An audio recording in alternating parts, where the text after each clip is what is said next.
Good afternoon, everyone. Thank you for joining us today. Apologies for starting a few minutes past time. You can see we are at 4:08 p.m., but we are very glad to have you here with us. I hope that wherever you are having a lovely Friday afternoon, and that your week has been good so far. So I would like to formally welcome you to today's session. So we'll be doing research and development efforts to contain AMR and looking at the advances and opportunities for further research, building a case for drug-resistant and multi-drug resistant TB. This is actually part 2 of the 2-part series webinar that we've been doing during the World Antimicrobial Resistance Week, Awareness Week, that has been ongoing from Monday, that is about to end.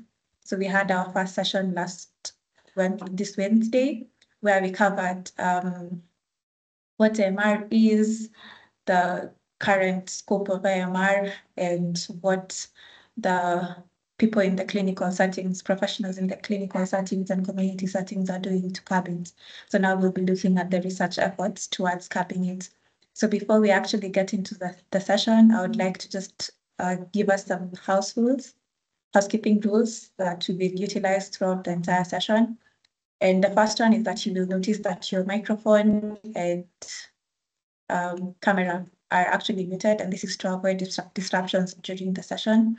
However, don't feel limited to raise questions whenever they pop up. That's why we have the chat and Q&A section, so you can raise your questions there.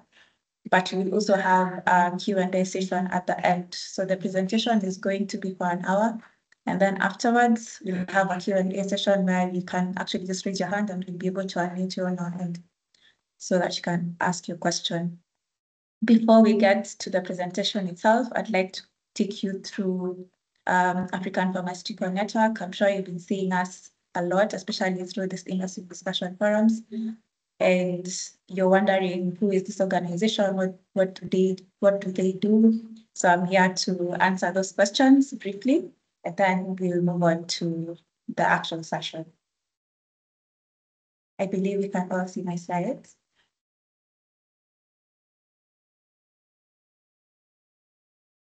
So just a minute.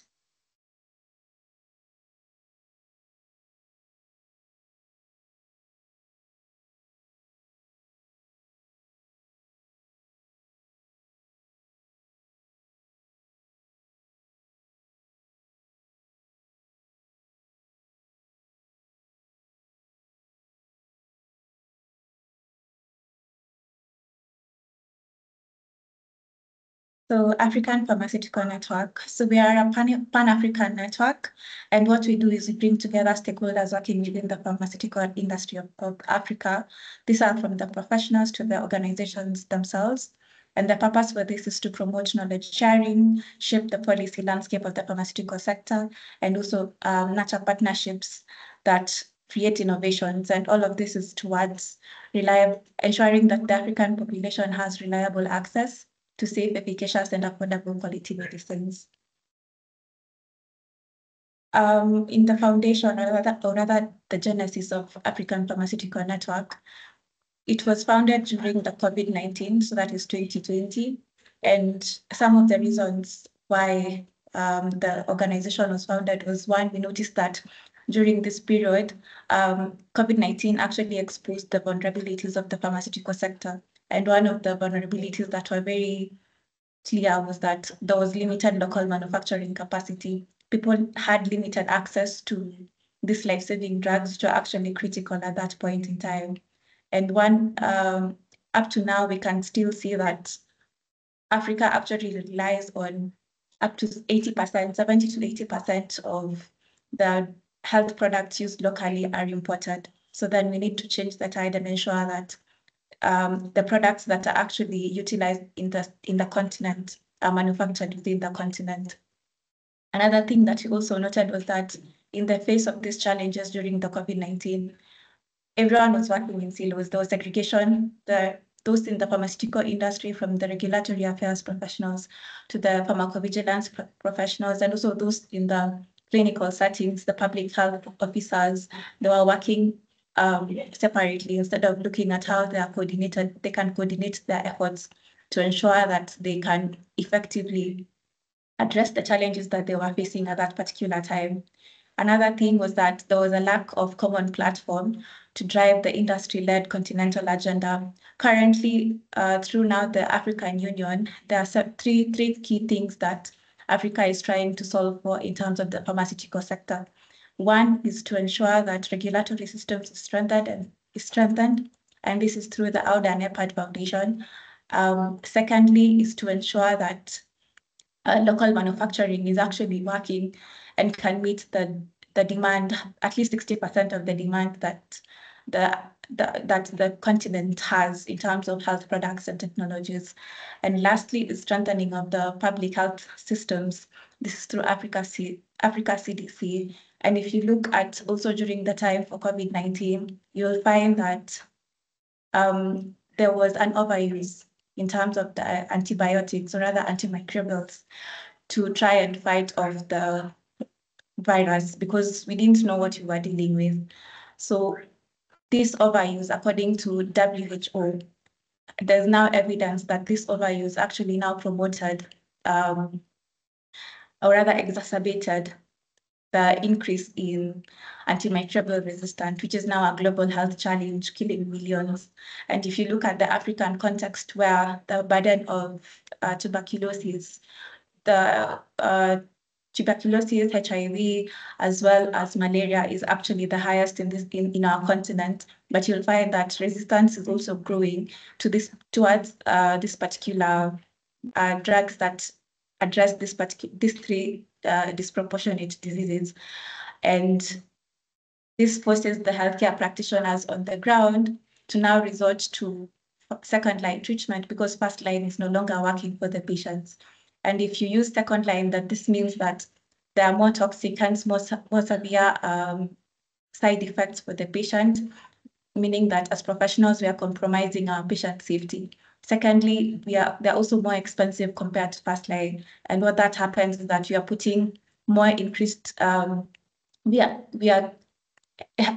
patient is now incurring an increased cost of care in a setting where already they are spending a high amount of out-of-pocket spending towards healthcare itself. So what we believe is that in addressing these challenges, in ensuring that our public health system is actually strong and robust, we will rely on the capabilities of the professionals working within this system. And the professionals are us. We are the ones who are to shape the public health system and ensure that we are actually tackling the challenges that you're facing, including AMR, which is now a growing concern. And one way in which we can do this is ensuring that we are actually equipped. We start by being equipped, and that is what African Pharmaceutical Network believes in. That we actually have the capabilities within us to be able to address the challenges that the public health system is facing. And I recently came across this particular saying, which says that you are African, not Africant, meaning that you can actually achieve anything that you set out to do. So meaning that we actually are, we have it, it is within us to tackle these challenges. And how we aim to ensure that the professionals themselves are actually equipped to tackle these challenges is one, by fostering knowledge sharing. So you'll find that in the face of globalization, industrialization, as well as the technological advancements that are actually ongoing in the healthcare sector, knowledge is key. Knowledge enables us to look at what is working, what is happening around us, how it affects us, how it affects our patients, and the entire public health system at large. And this enables us to analyze and reimagine the ways of practice, because that means that we can no longer rely on traditional models of practice. We have to reimagine our ways of work and ensure that they're actually up to date, or rather the best practices to tackle the challenges that we have head on. Thirdly is to ensure that we champion for responsive market-driven policies. We need to ensure that the policies themselves are actually in tune with the happenings of the market and not vice versa, because then they will not be, the healthcare system will not be thriving, like the current situation with the SHA. And lastly is to stimulate investments in the pharmaceutical industry. Our priorities include pharmaceutical workforce development, business ecosystem support, as well as policy shaping. And how we achieve our priorities is through industry discussion forums such as this, where we also mostly rely on strategic partnerships and collaborations with organizations as well as professionals.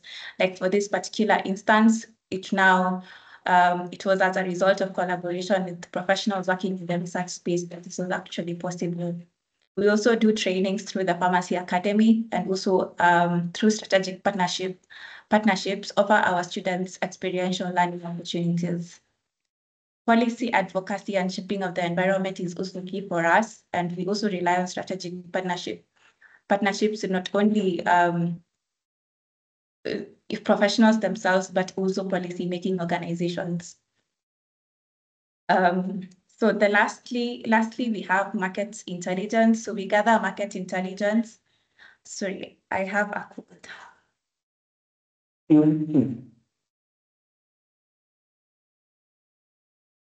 So we also gather market intelligence that is aimed at supporting businesses, staying up to date with the current happenings in the market. And if you follow us on LinkedIn, you will notice that we usually have a regulatory intelligence dashboard on Fridays. So you can head on there and catch on the updates within the pharmaceutical industry in Africa this week. We also leverage on our technical capacity to support stakeholders through regulatory affairs services, pharmacovigilance services, as well as client clinical trial management services.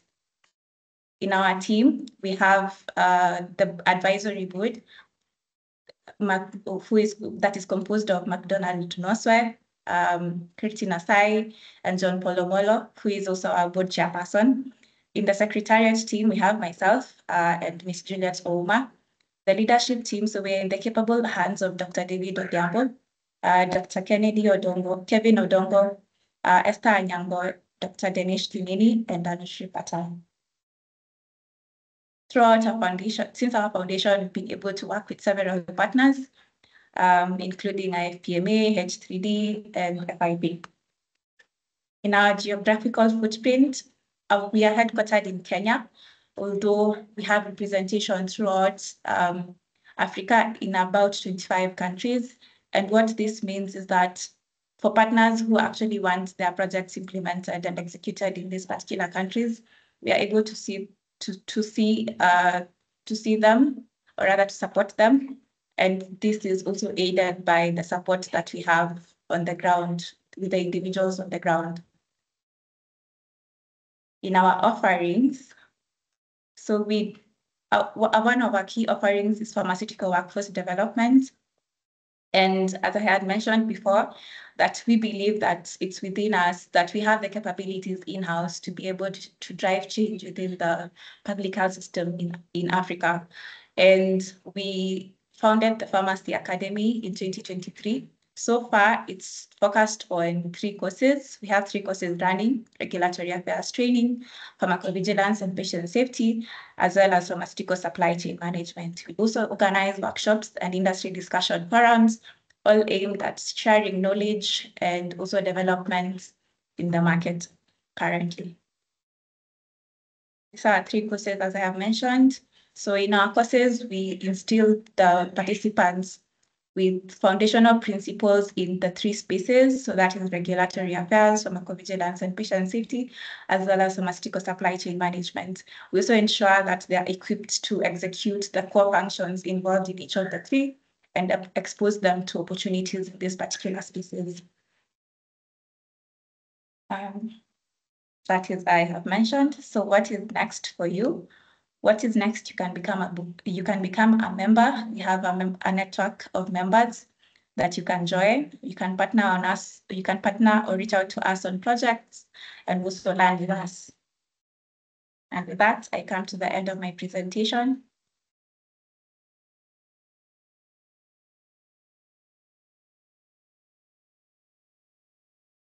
So I will move to introducing the speakers quickly.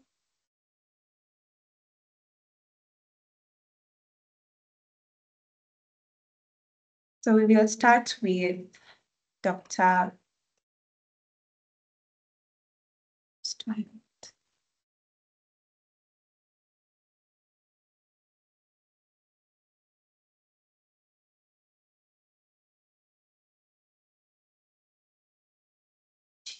So I will start with Dr. Elizabeth. Dr. Elizabeth is a senior principal research scientist at the Center for Traditional Medicine and Drug Research, Cambridge. She pursued her PhD studies at the Chemistry Department, University of Cape Town, South Africa. Elizabeth has a Master of Science in Medicinal Chemistry and a Bachelor of Science in Chemistry from Jomo Kenyatta University of Agriculture and Technology. Elizabeth's research interest is in drug discovery and development from natural products, as well as synthetic compounds. She is a co-principal investigator in the GCA Tuberculosis Drug Discovery Accelerator Consortium that was recently founded by Bill and Melinda Gates Foundation to develop compounds targeting protein degradation in Mycobacterium tuberculosis. She's also heading a project that aims at identifying compounds that reverse the development of drug resistance in MTB through the support of the Grand Challenges Africa Drug Discovery Seed Grant awarded by the Science for Africa Foundation, Dorothy Temple Cross Tuberculosis International Collaboration Grant by the Medical Research Foundation and the World Academy of Sciences. Elizabeth also heads a project that is focused on developing a natural product-based female contraceptives. She has published more than 30 papers and has presented several conference papers.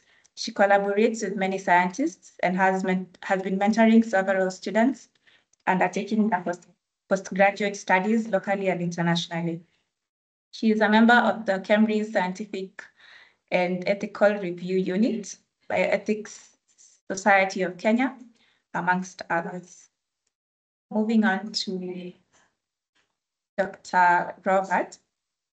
So Dr. Robert is the acting deputy director, One Health Approach Research Program in Cambridge and principal research scientist at the Center for Microbial Research at Cambridge. His background is in microbiology, trained at the PhD level with a basic degree in biological sciences and a Master of Science in microbiology. He has over 17 years of research experience working on One Health approach to AMR, surveillance and monitoring, molecular and epidemiologic characterization of enteric pathogens obtained from hospitals, community, and food animals in both outbreak and non-outbreak settings. Currently, his main pathogen of focus is Salmonella, Vibrio cholerae, Campylobacter, and E. coli, amongst others. Also teaches and supervises postgraduate courses on seasonal invitation basis and serves as an external examiner for postgraduate students. So, karibuni sana. Dr. Yeah, thank you. Yes. Yeah, thank you, Dr. Machocho, and I'm very grateful for this invitation. My colleague, Dr. Onsare, was supposed to begin, but I think he's having... Okay. No, Machocho here, Dr. Ari, so okay. Yeah. Please go ahead. Please go ahead. Thank you, Doc. Let me try to share my slides. Or maybe in the interest of time, could you share the slides that I shared with you, please? Yes, just a minute, I pull them up. Thank you very much.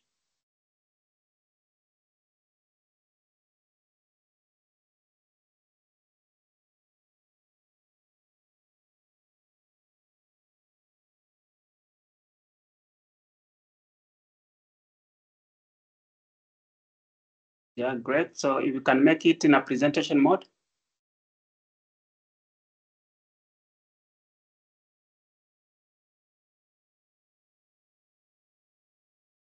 Yeah, so thank you. Thank you. First is to thank the organizers of this meeting for inviting us to speak on this important subject of antimicrobial resistance. And thank you for the introduction. So my colleague, Dr. Elizabeth, and I will talk a little bit about some of the work that we are doing. So I'll just give a brief presentation. Then my colleague, Dr. Kigondu, will also do the second part of this presentation. And my apologies, I've had a bit of technical problem, so I missed your introduction.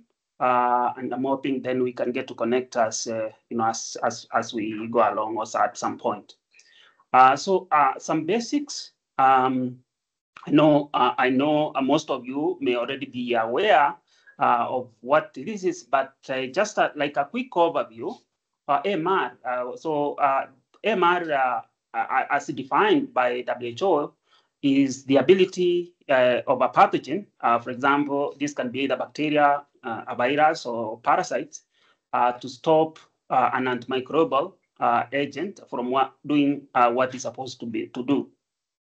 So then what follows is then as the treatments as we know them become ineffective, and of course the disease persists and they may spread to others. Next, please. But why has AMR become such a global problem? Just recently, you are aware this week we are observing, we are marking World AMR Week, and I attended a launch meeting on Monday, where statistics at that meeting pointed out to a grim reality that if we do not do anything now, all of us, anybody involved in coming up or in one way or the other, looking at mitigation strategies for AMR, if none is done now, so next few years, by the year 2050, we will have 10 million deaths resulting directly from AMR. And of course, really that, and there's often a temptation from us, from among people, the community working on MR, to always think that these statistics may not involve us. It is possible that the 10 million that is being talked about, we can be part of that statistic. So it is a wake-up call that we must do all that it takes to be able to mitigate MR. So the other major problem that has again continued to make this problem worse is that the bacteria continues to develop new mechanisms. Of course, then it becomes difficult for them for their management. Again, as we know, so the misuse and overuse of antimicrobial drugs in not only humans but also animals and even in agriculture are major contributors to the development of AMR. So again, we've also seen issues to do with the, inadequate IPC, especially among healthcare givers, again being a major driver for AMR. Next, please.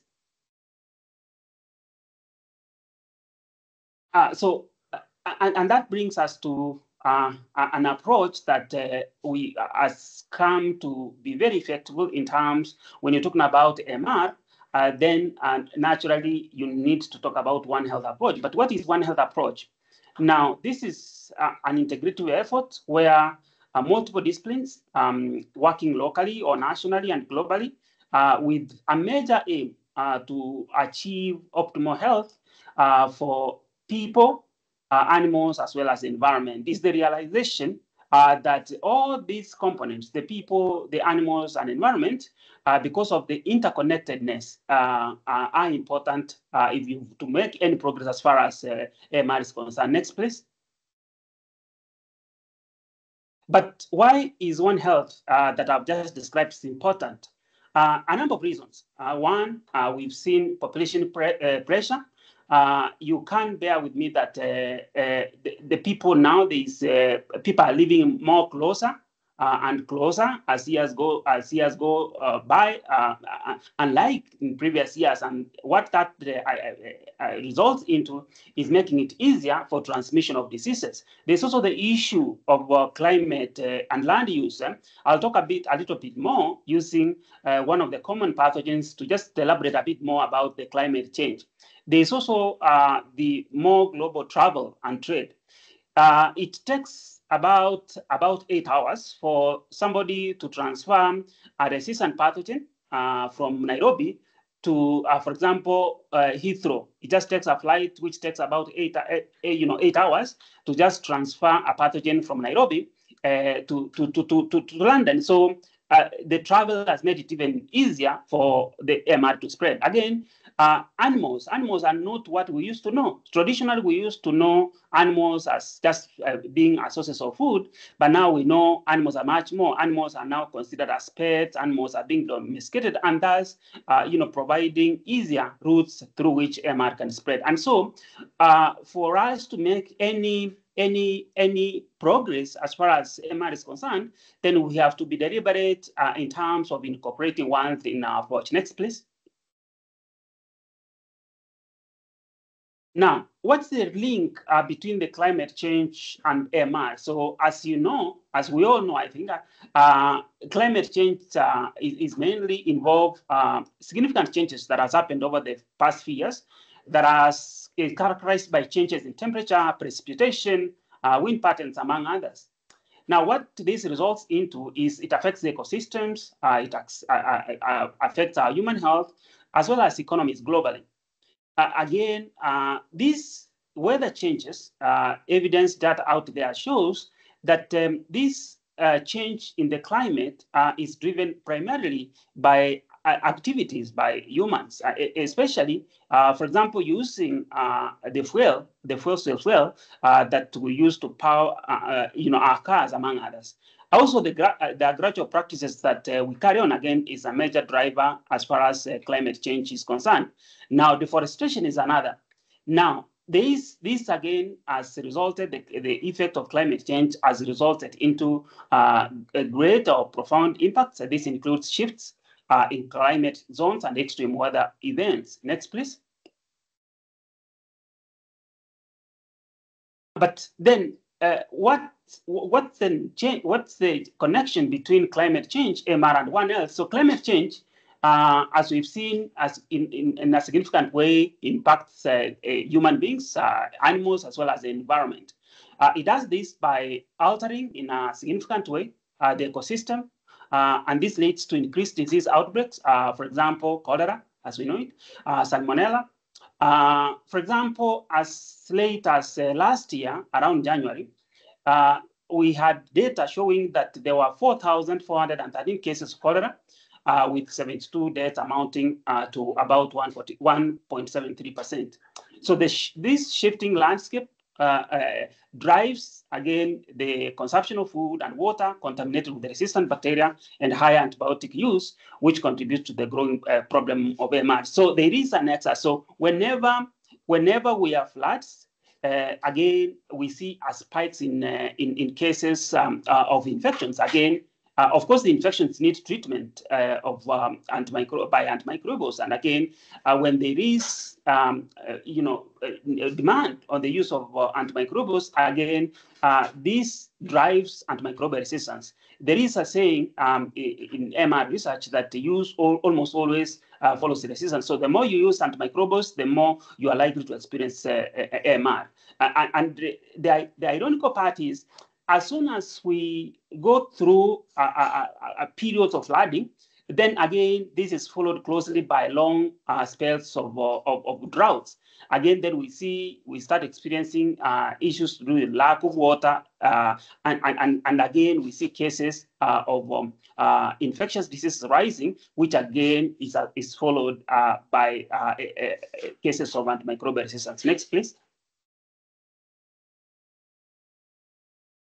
Now, what is then the nexus between cholera and the climate change? So cholera, as you know, it is a disease which is mainly caused through taking contaminated food or water, and is characterized by severe diarrhea and dehydration. So the poor wash infrastructure and, of course, water shortages in urban and informal settlements. This includes sewage systems, how we dispose our sewers, open drains. Again, this drives the spread of cholera. As you know, it is primarily transmitted through contaminated water, and that way, cholera is increasingly affected by climate change, by dynamics, particularly the temperature and water quality. Next, please.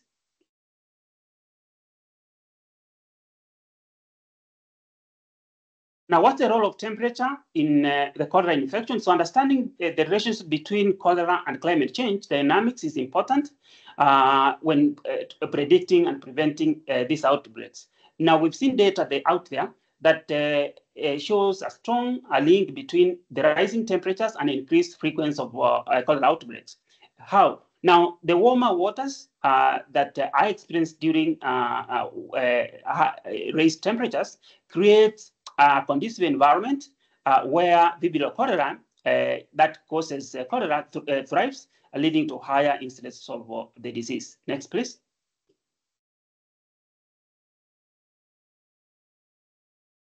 Now, the contaminated water supplies are a primary risk factor for cholera and often exacerbated by extreme weather events that is connected to climate change. So heavy rainfall and flooding usually can overwhelm the sanitation systems that we have, especially in our urban centers and also in our informal settlements. And what results is increased contamination and outbreaks. So again, as I indicated earlier, floods are ironically often followed by prolonged drought, and which is then associated with water shortages. Next, please.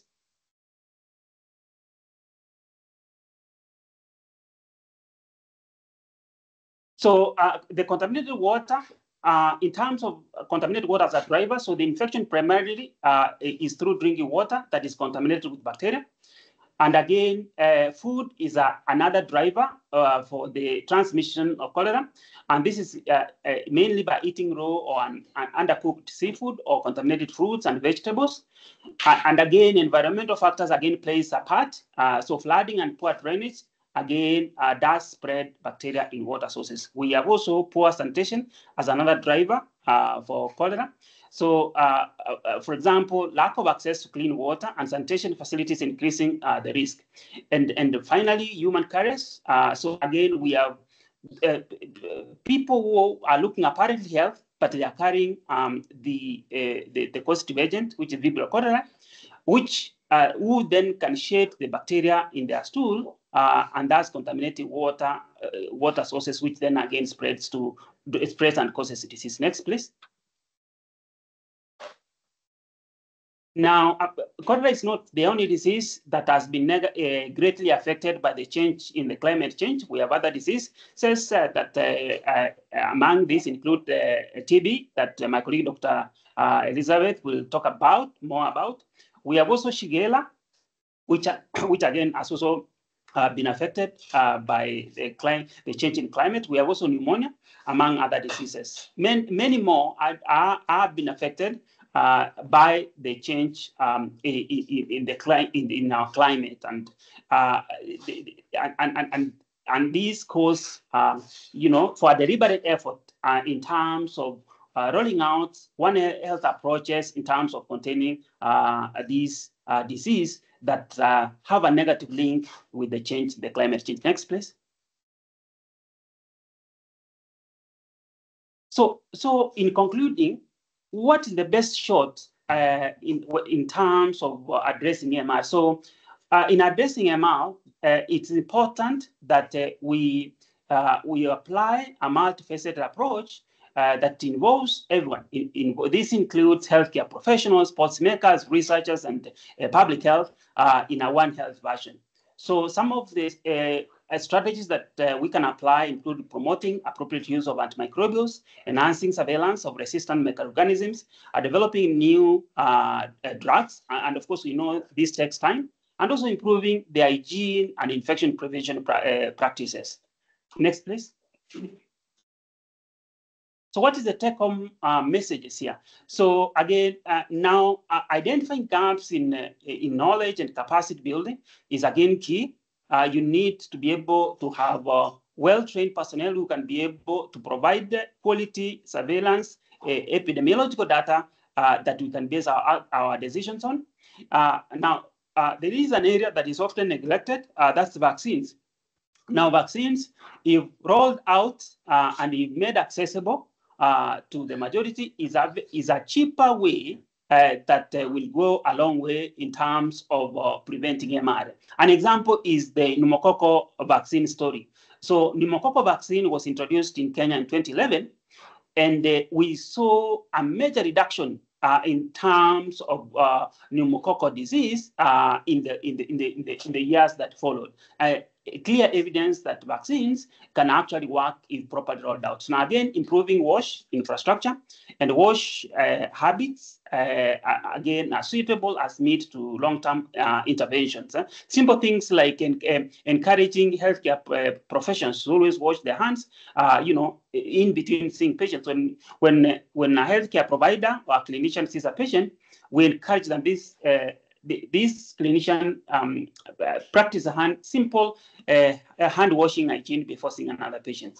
The other, improving socioeconomic status for especially vulnerable population, especially in informal settlements, again, is important. Now, community training and engagement and collaboration, especially on simple hygiene practices, is important. Again, national and regional health policy stakeholder collaboration, again, in a One Health approach version is important.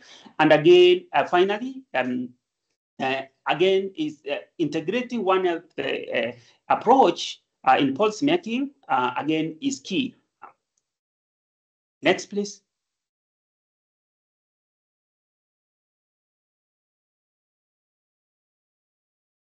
Yeah, thank you very much. And I acknowledge some of the partners that are funding some of the AMR work that I carried out in Kenya. I thank you very much. And I now want to usher in my colleague, Dr. Elizabeth Kigondu, to continue. Thank you very much for listening. Yeah, thank you, Robert. Thank you for setting the stage and for giving us that overview. I think now my job is quite simple because for me, I'll just delve straight into discussing a bit of the work that we are doing in terms of R&D, research and development, that is drug discovery for TB. I'm trying to just a moment. I think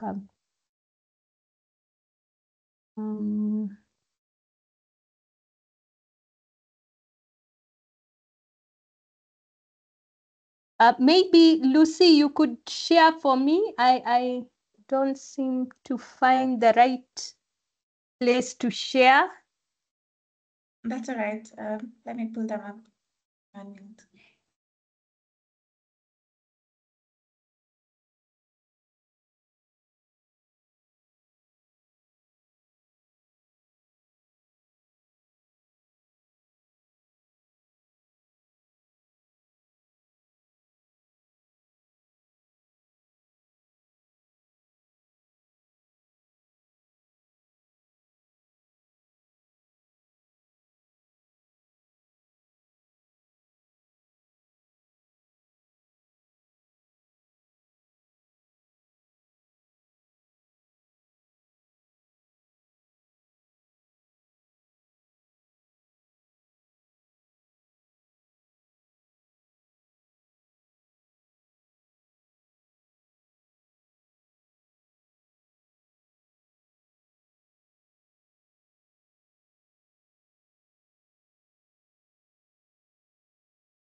Hello, Dr. Kigondu. Hello. This is Juliet, and I'll be assisting you. I'll be sharing the slides for you.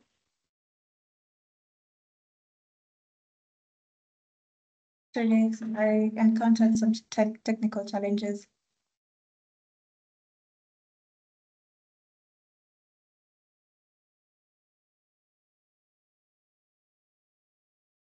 Please confirm that you can see my slides.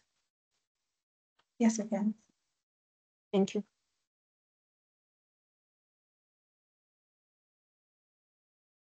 Dr. Elizabeth, are you still with us?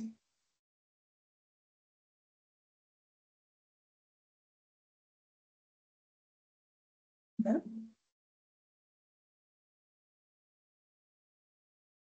It seems she dropped off.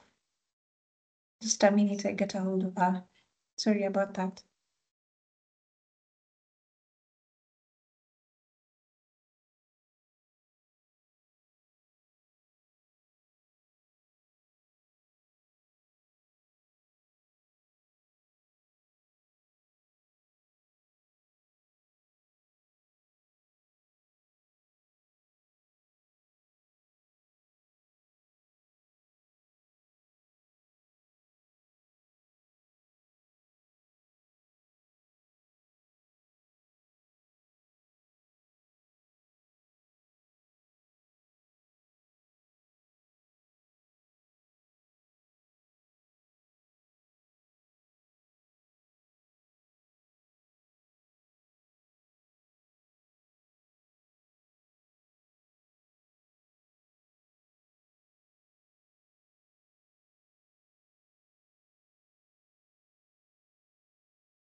Dr. Kigondu, if you're back and you can hear us, please let us know.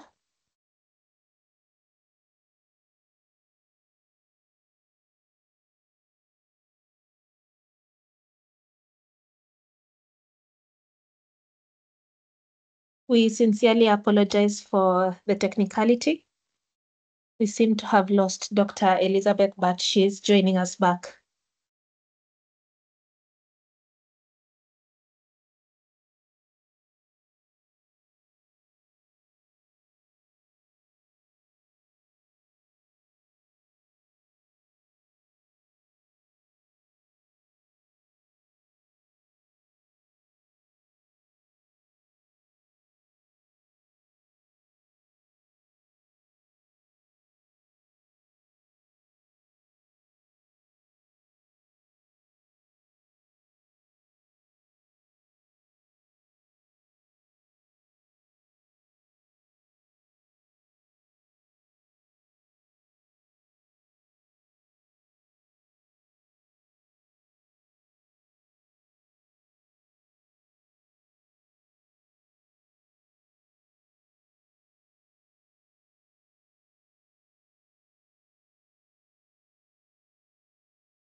My apologies, I dropped off.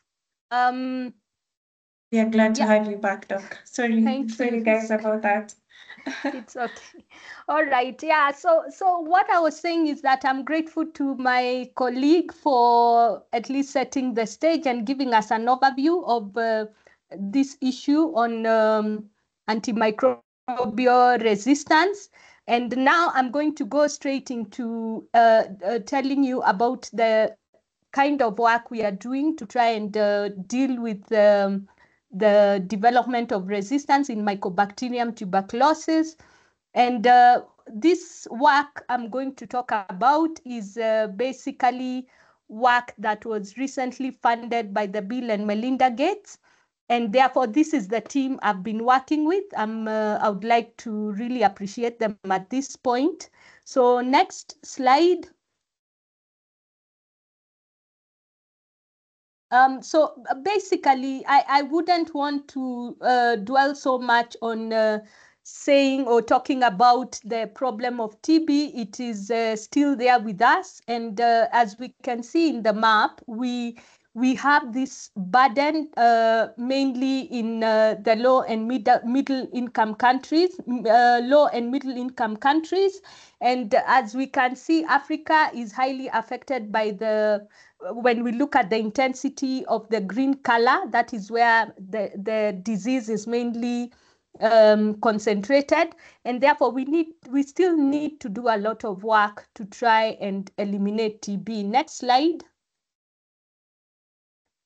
I think this problem is even worse because now we have the multi-drug resistance and resistant strains of Mycobacterium tuberculosis, and these strains have continued to cause more havoc. And we can see again from the map, the global map, we have Africa being more affected and having more of the MDR burden, and probably a bit of Asia. So what we need to try and understand is where this resistance comes from. So basically in our work, we were trying to see how we can identify the mechanisms of resistance and see whether we can get compounds or drugs that can be able to circumvent that mechanism of the one that brings about the resistance in Mycobacterium tuberculosis. So next slide, please.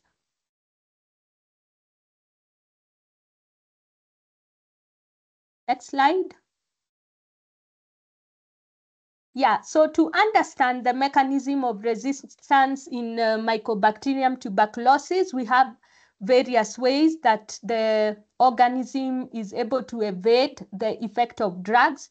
And one way is, of course, the cell wall and the cell membrane of the Mycobacterium tuberculosis is very thick, and therefore most antibiotics are not able to penetrate.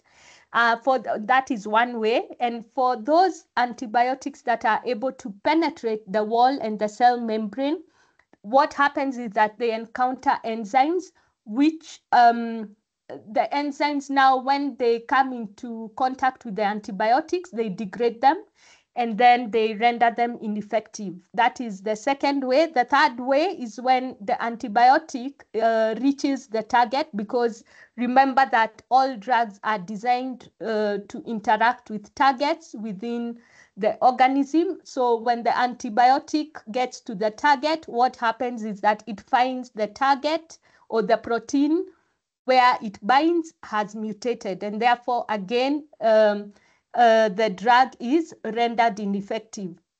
So now there is this other mechanism whereby when the antibiotic enters the cell, it's actually pumped out. And what pumps it out is what we call efflux pumps, or in some cases they are called transporters. So what happens is that these transporters are located on the cell membrane of the organism, and that happens in all organisms, including humans.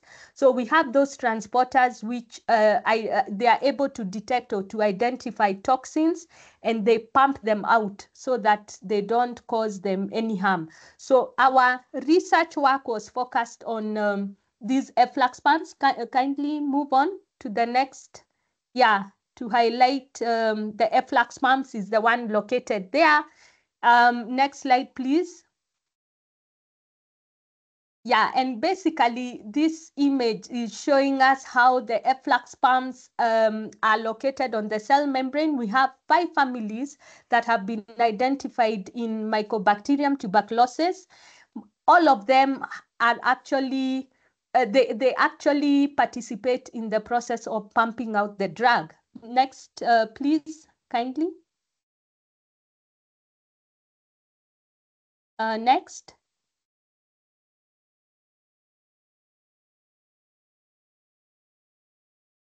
Yeah, so if you look at that image now, it helps us understand what are the substrates for the various pumps. We can see they are the ones which are named below there.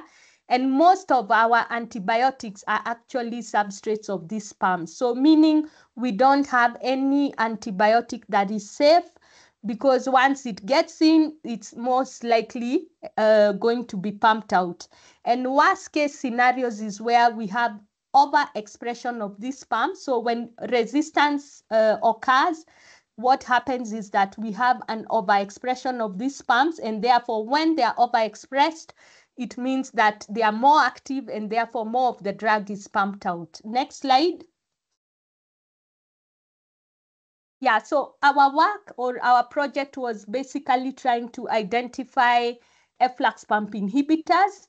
We already have efflux pump inhibitors which are reported. There are some which are derived from plants, the ones at the top, that is piperine, berberine, and resapine. And then we have some which are synthetic, they're actually synthesized. And if you look at these compounds, most of them are actually marketed drugs. But apparently, there were also, usually we investigate all the mechanisms of actions of the drugs, and as much as they are used for other treatments, they were found that they were able to also inhibit the pumps. So, for example, resapine is an anti-hypertensive drug. I think it's already in the market, and probably it was discontinued. I'm not very sure. But at the same time, it was also found to have that efflux pump inhibition ability.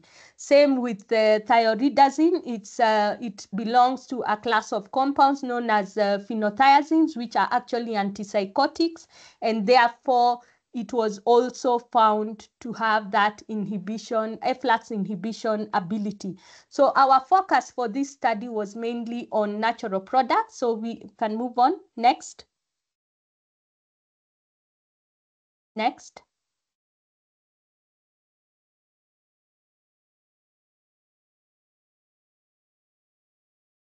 Next, please. Sorry about that, Doc. I think there is another. Okay.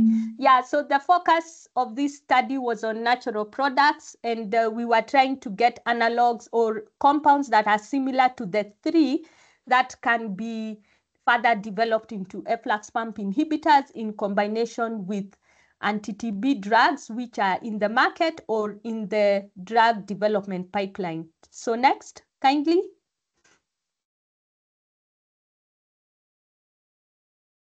Yeah, so the aims of this study was to identify natural products with inhibition activity against Mycobacterium tuberculosis efflux pumps that affecting selected anti-TB drugs using, so the first objective, we were going to do this computationally. And as you can see below there, these are structures of the antibiotics that we selected for these studies. There is bedaquiline, clofazimine, doxycycline, and spectinomycin. Bedaquiline has actually been shown to be facing resistance due to efflux activity, and this has actually been demonstrated even in the clinical isolates, that is the Mycobacterium tuberculosis, which are resistant at clinical level. We also have these other drugs that have also been shown to be substrates of some of the pumps. Spectinomycin is actually not a TB drug. It's actually used to treat gonorrhea. And when subjected to Mycobacterium tuberculosis, it's actually very inactive. But it was found out the inactivity of spectinomycin is actually due to efflux activity. So in that case, we decided to use these four antibiotics as a proof of concept to show that efflux pump inhibitors can actually rescue some of these TB drugs. So the second aim was to determine, of course, the cytotoxicity, that is the safety of the efflux pump inhibitors. Remember, when you're doing drug development, safety is key and it's the most important. So we carried out that. And then to begin with, we were doing these assays on a non-pathogenic strain of Mycobacteria, which is known as Mycobacterium smegmatis, to be able to eliminate what does not have any potential. So we did the screens on that strain. And then now, currently, as we speak, we are doing the same assays on Mycobacterium tuberculosis. We are using the wild type, which is normally the normal type. It has no resistance, it's sensitive. And then we also use resistant strains, which are actually knockdown and overexpressed mutant strains. So we are currently doing that.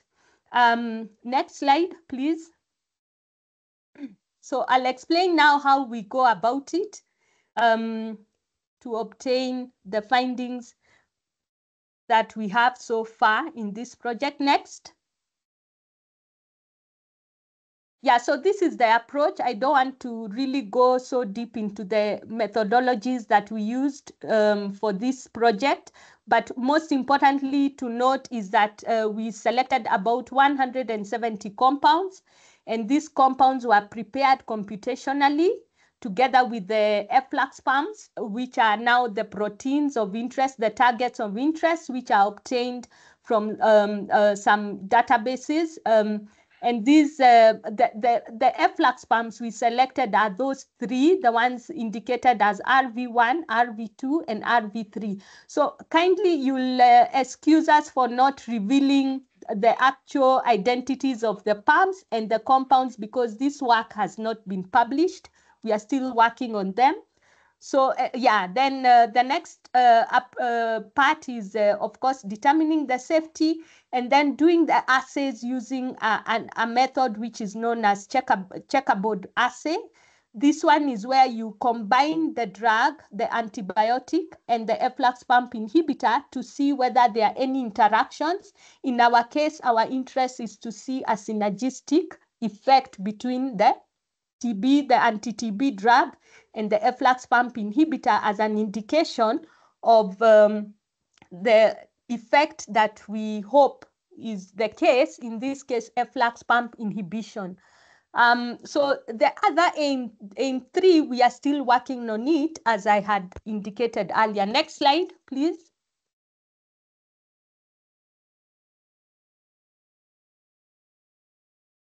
Yeah, so this particular part of the presentation is just to demonstrate how computationally we do the docking, the molecular docking of the compound to the protein of interest. And in this case, it's our efflux pump. So what happens is that you bring the compound together with the protein that is on the computer. And then what happens is that when the compound properly interacts with the protein, it actually sits in some pockets which are found in that protein. So when we see a compound sitting inside that pocket, we normally have a score, which in our case, our desired score is anything below -7 kilocalories per mole. And that is an indication of good binding of the compound and the protein. Next, please. So we can see that compound sitting nicely inside that pocket of one of our pumps. And then this is just a 2D image of the same compound sitting in the pump, that is the protein. And we can see their interactions between some of the groups on the compound with the residues of the protein. So this is a very nice demonstration of how a compound should bind to the target of interest. Next. So we also had to look at the physicochemical properties of the compounds. That is one of the most important aspects of drugs. We need to understand their properties, because it's until you understand their properties, you know whether that compound is actually can be developed as a drug. So these properties must give us indications of drug-like, characteristics of the compound. And I don't want to dwell so much because it's a bit technical, but the most important ones, which are the molecular weight, the log P, the hydrogen bonding donors, hydrogen bonding acceptors, and the surface area, those are usually known as the Lipinski 5 rule. So once a compound meets these properties, then we can say it is drug-like. So these are properties which are very important to for consideration at the beginning of the development process, so that you don't have to keep working on a compound that does not behave like a drug. So in our case, we had the known efflux pump inhibitors, that is piperine, berberine, and resapine, and we have two at the top, two compounds which were also checked for physical chemical properties. So in natural products, in most cases, you find they may not meet all the five because of the size of the compounds. They are usually very huge, and therefore they may fail. But that in itself, if they fail one or two properties, that cannot disqualify that compound from moving forward. So in our case, we had them meeting a few of the properties, but some they failed. Next slide. Yeah, so this is just a demonstration of how the cytotoxicity assay is done. It's actually an assay that is done on normal cells, just to check whether there is an effect of the compounds on normal cells, normal mammalian cells. In our case, we use Vero cells. There are some instances where you also have some human cells, and this assay, which is just done in vitro in the lab, is a good indication of safety even before you move into the animal models. Next. So from that assay, we were able to determine the cytotoxicity of all the compounds that we selected, the ones that had good binding affinities in silico, that is computationally, as compared to our antibiotics and also our known efflux pump inhibitors. So what we do here is compare the activity against the cytotoxicity, and what we expect is a selective index. On the far right column, we have values which are known as selective indices, and these ones should be at least above 1. So when we have above 1, then we are able to say that our compounds are actually within the safe ranges. Next. Now, this is a demonstration of how the combination is done for two drugs. Remember that therapy nowadays is recommended to be in combination form for most diseases. And therefore, what happens is that in the lab, we actually have a way of combining two drugs in one plate. So this is a plate, an assay that has been prepared. And we have two drugs which are serially diluted in opposite directions to give us different concentration mixed in different wells, so that we are able to determine the interaction, whether it's synergistic or antagonistic, and so on and so on. So what we do here is calculate a value known as fractional inhibition concentration index, which if it's greater, if it's less than 0.5 or equals to 0.5, then we say our interaction between the two drugs is actually synergistic. So our desire is to have a synergistic interaction, not antagonistic. Next. So from this table, we find paired drugs now the drugs that we were looking at, that is bedaquiline. Here we were able to combine it with the known efflux pump inhibitors and two of our compounds that we had selected from our in silico docking studies. So we find that from this table, the most important thing to look at is whether we are achieving the synergistic effect. So first of all, the FICI, that is the fractional inhibition concentration index, should be less than 5. So in our first pair, that is bedaquiline and berberine, we were able to achieve the FICI that we desired. And then most importantly is to see an improvement in activity of the antibiotic. So when it's in combination with the efflux pump inhibitor. So there's a column there for MIC fold reduction of anti-TB drug. So when there's a reduction in MIC, that means there's improvement of the activity. And in our case, we can see that this combination gave us a reduction of bedaquiline, meaning that there's an interaction taking place whereby now the activity of the antibiotic is being improved, and we can see it's an 8-fold improvement. So on the far right, we see now the binding scores for the efflux pumps, efflux pump inhibitors binding to the efflux pumps. And we can see that we have one of them giving us less than -7, meaning that there is good interaction. So that is what we were looking out for when we were testing our antibiotics in combination with the efflux pump inhibitors, and we can see great improvement. Even the pairs which are below there, the last two, there is a great improvement of 64-fold and 32-fold. So next, then the other tables are actually giving us results which are similar to the bedaquiline. So for clofazimine, we had improvement, but it was not as good as bedaquiline, as you can see there. Next slide. For doxycycline, we can see for all the pairs, we had great improvement of 16, 32, and 316 reduction folds for MICs. And when you look at the fractional inhibition concentration, we also see a synergistic effect of the pairs.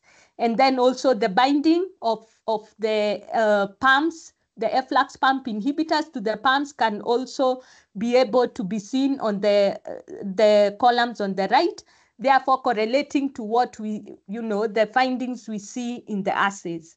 Next. This particular table was for spectinomycin. Spectinomycin, like I said, is a drug used to treat gonorrhea.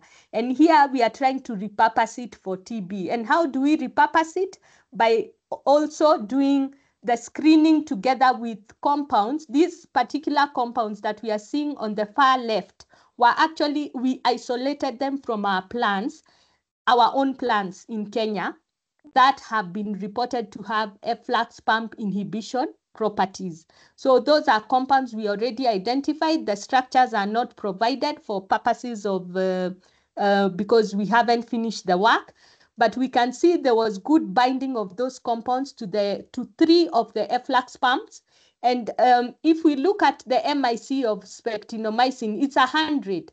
But when it's in combination with these particular compounds or fractions, we see that it drops to 6.25, which is a great improvement of 16-fold. And the synergism we observe is actually at 0.19. So again, here we demonstrate that when you combine your antibiotic with an efflux pump inhibitor, you can actually improve the activity and even reduce the chances of having resistance, development of resistance. Next. So I think the next one is the same. These are a set of fractions and compounds we identified in the Kenyan plants. And we can see again, there is good improvement of the activity on the last column, the far right column. And we can see also the synergism and the binding of the compounds to the efflux pumps. That was done in silico. So all these results are correlating well. Where we don't see any improvement, sometimes you may not see good correlation of the binding of the efflux pump inhibitors to the efflux pumps. But I mean, you have to validate this work experimentally. And that is the purpose why we have to do this in the lab. We don't stop at computational level. We have to validate the work experimentally. Next. So basically, in summary, what we are saying in this study is that efflux pump inhibitors should be highly considered during development of anti-TB combination therapy. Why? Is because efflux pump inhibitors can protect antibiotics against development of resistance due to efflux activity in Mycobacterium tuberculosis and other microbes, and we've been able to demonstrate that efflux pump inhibitors can restore the activity of some of the antibiotics against Mycobacterium tuberculosis. So we said, for example, in the case of spectinomycin, on its own, it hardly has any activity in TB, but when you add this efflux pump inhibitor, you actually restore the activity of the drug. Then the last one is because it helps to repurpose drugs. Remember, spectinomycin is a drug used to treat gonorrhea, but now in this case, we have demonstrated that this drug can actually be repurposed for treatment of TB when used together with efflux pump inhibitors. Next. I think I've come to the end. I would like to acknowledge the funders for this work and the collaborators, the team that has put a lot of effort in getting these findings. So I hope through this talk, we've been able to show that we actually have a problem of resistance and we have ways of circumventing development of resistance in our microbes. Thank you very much. Thank you so much, Dr. Kigondu. That was quite enlightening. We really appreciate the work that you're doing at Cambridge to enable us to get new ways to cap the burden of AMR and TB. And I think we'll just go on to the Q&A session. I also want to just quickly apologize for the technical challenges that we've had so far. And because of those technical challenges, I am just wanting to give you a heads up as well that we will go a little bit past the time that was allocated for this particular webinar. So we thank you for your patience in advance. So just quickly to the questions. The first question that we have is Kate is asking, what new drugs for TB have been discovered lately? Okay, maybe I can just go ahead and answer. We don't have very many TB drugs that have been developed. Bedaquiline that I've just discussed right now is one of them. We also have a few. We have two or three more that have been discovered. Kindly let me check the names, but there are not too many, and that's why we have to keep looking. Because at the end of the day, if we don't have many of the antibiotics, it means in the near future, we'll have a huge problem where people will be dying of infections which are treatable. Yeah, but just give me a second. I'm going to check the names of. That's all right. Thank you so much, Doc. Next, we have what are some of the greatest barriers in the development of new molecules or repurposing of medicines for the management of multi-drug resistant TB? Okay, in terms of development, of course, I think in this part of the world, in the, for example, in Africa, we face a number of challenges which include funding.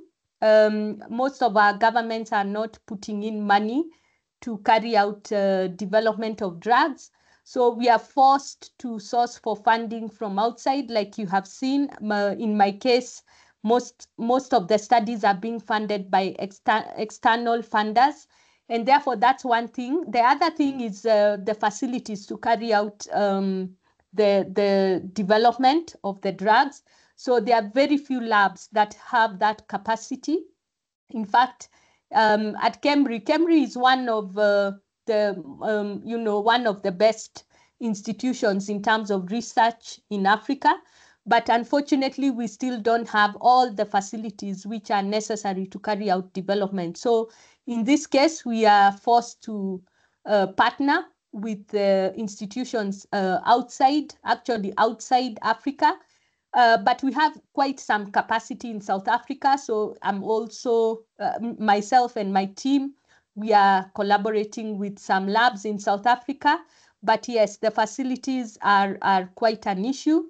And of course, the last thing is the personnel, trained personnel to carry out development of drugs. We have a shortage of that as well. And yeah, some of these challenges are the ones which are preventing us from having drugs that are developed in our continent. Yeah. There was something else? I think you perfectly addressed that one. Thank you so much for that. The next question is why are there cases of multi-drug resistant TB? I think this we have covered well, and I would invite my colleague Robert maybe to go through that. For me, I think basically it's because I'm in drug development, it's basically the pressure that is encountered by the organisms because of overuse of antibiotics. So what happens when you pressurize them too much? They tend to mutate, to evolve in such a way that they are able to evade the effect of the drug. But there are other causes, and I think Robert can cover that. Thank you, Doc. Unfortunately, I don't think Dr. Robert is with us. I think he stepped out of the meeting.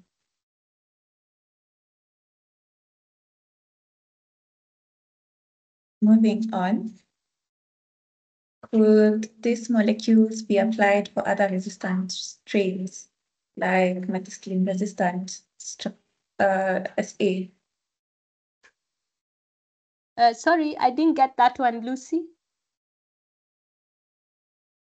Could these molecules be applied for other resistant strains like MRSA?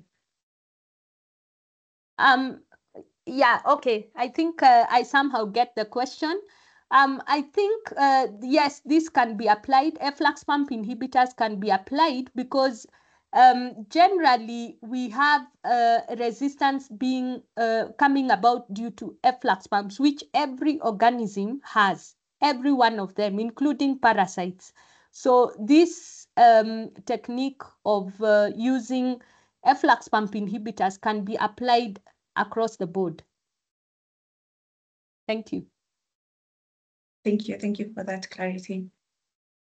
Next question we have, how do researchers protect themselves from contracting TB? Yeah, so for us, for example, when we are doing our work, of course, there are many levels of protection. First of all, you must be in the right facility. The right facility means the right lab. So we have different levels of lab, which have different levels of safety. And for this work for TB, it's normally done in a biosafety lab of level 3. So level 3, and if you're dealing with resistant strains, you actually move to level 4. We don't have a level 4 in Kenya. Today we had a meeting where we came to learn we only have 2 level 4s in the continent. In Africa, we only have 2 labs which are level 4.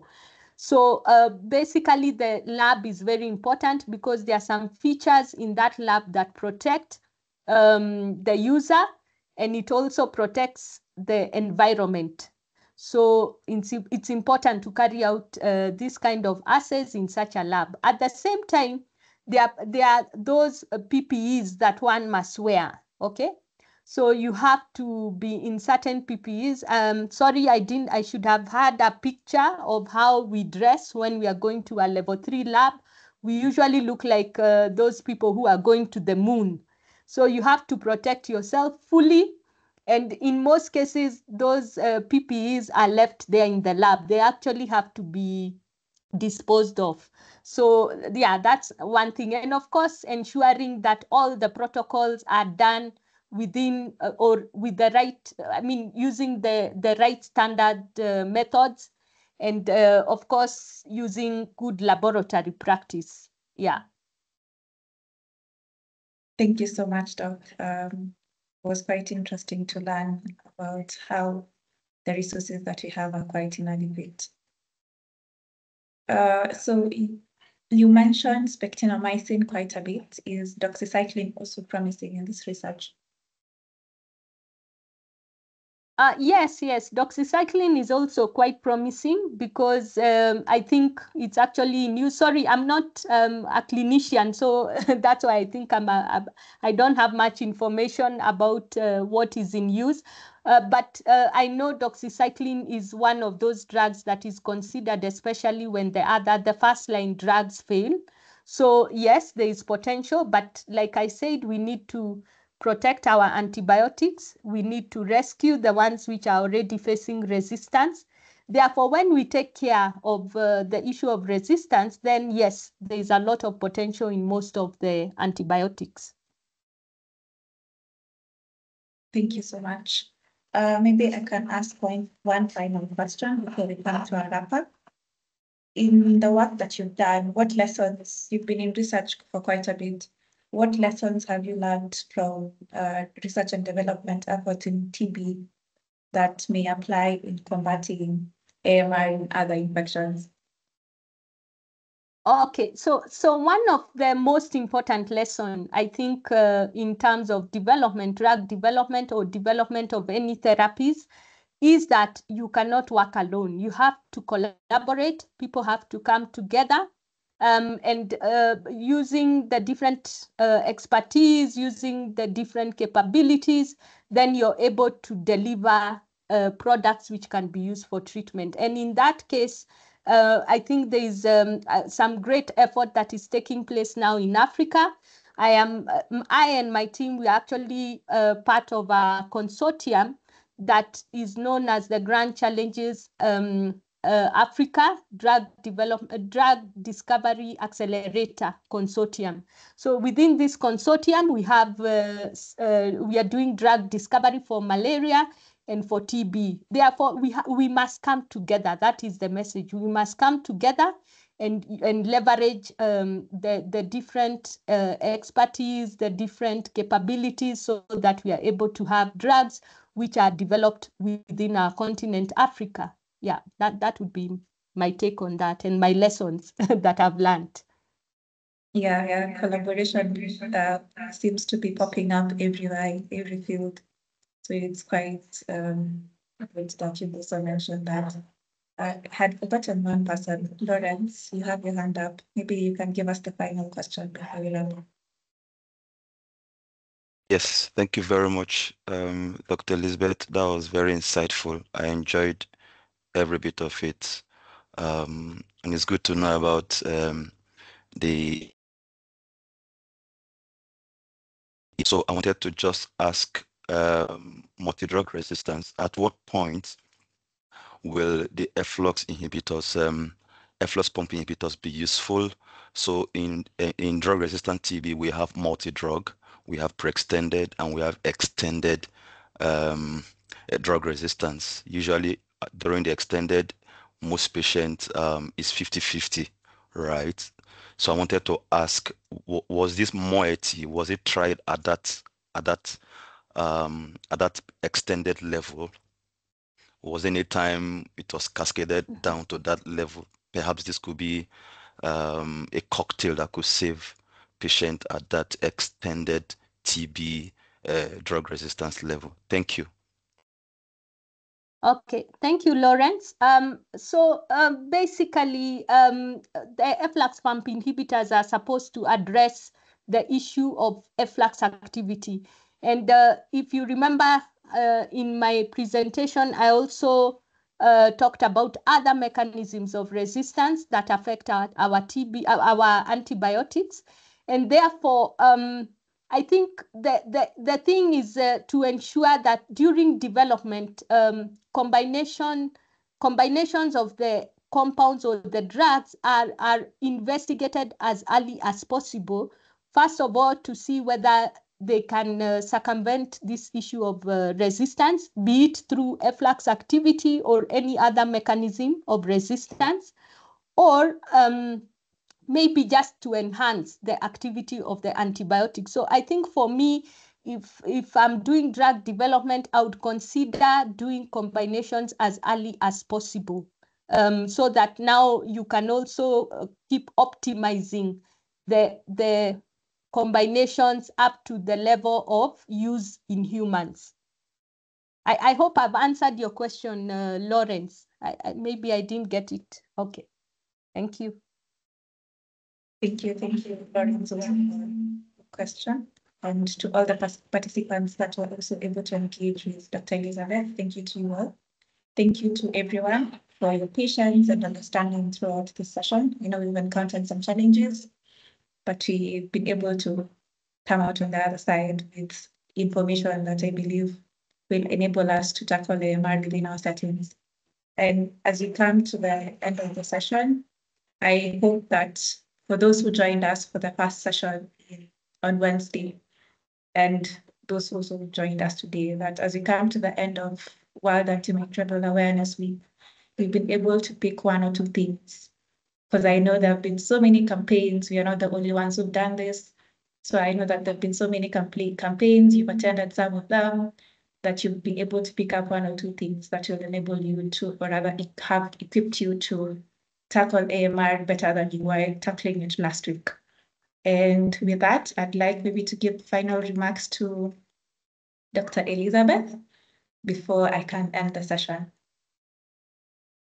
Okay, thank you, Lucy. And of course, it's a pleasure to be participating in this webinar.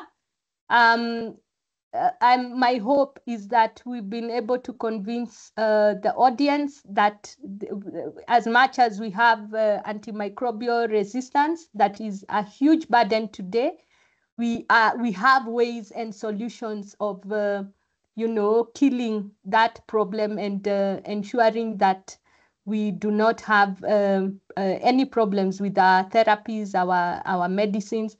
My colleague talked about One Health, which is also quite important to consider, because we are doing all manner of wrong things, spoiling the climate, spoiling the environment, and therefore it's a concerted effort from all sectors to be able to deal with this antimicrobial resistance problem. So I hope we've been able to share information that is helpful for all of us as we move forward. Thank you. Thank you, Lucy. Thank you as well. And a special thanks to you as well for imparting us with the knowledge that you have. I think we would not have been here without you. So you're the reason why we were here, to learn from you, and we've been able to do that. So I think with that, I come to the end of the session. I see someone had inquired, had requested for the slides to be shared. Yes, the slides will be shared, as well as the recording to your emails, and you may subscribe to the modules on the PPB portal. That's the option that you have so far. If you're not from Kenya, unfortunately, we are not in a position to provide the continuous professional development points, but we are working towards ensuring that the entire, we work with all the countries to ensure that even their professionals can be able to get this. So, as well as certificates, yes, certificates of participation will also be given. Thank you, Dr. Shemsi. Yes, they will also be provided. Yeah. So I think with that, I wish you all a lovely afternoon, evening.